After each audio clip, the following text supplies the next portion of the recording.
President Biden is focusing on his domestic agenda during a trip to Wisconsin today. During last night's State of the Union address, he focused on two agendas, one around the world and the other closer to home. Eyewitness News reporter Jan Carabeo joins us now with the president's priorities. Good morning, Jan.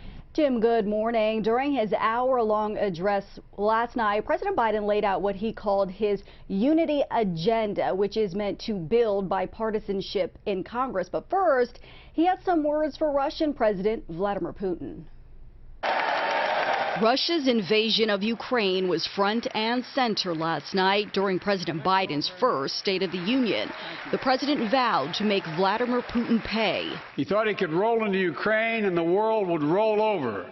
Instead, he met with a wall of strength he never anticipated or imagined. He met the Ukrainian people.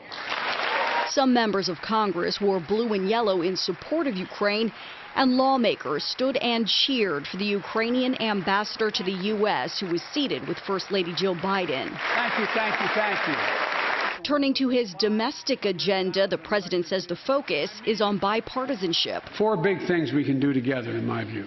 Included is fighting the opioid epidemic, improving mental health, providing veterans better health care, and cutting the cancer death rate. We are stronger today than we were a year ago.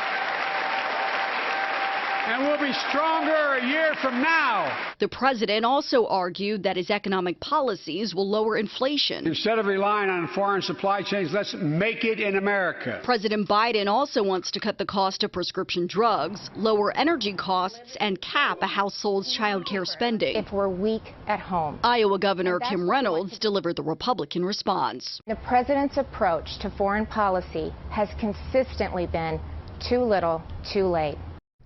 And after last night's speech, West Virginia Senator Joe Manchin, who has often stood in the way of President Biden's agenda, says he still has concerns about government spending and its impact on inflation. We're reporting live. Jan Carabeo, CBS 3 Eyewitness News. Back into you. All right, Jan, thank you for that report. Appreciate it.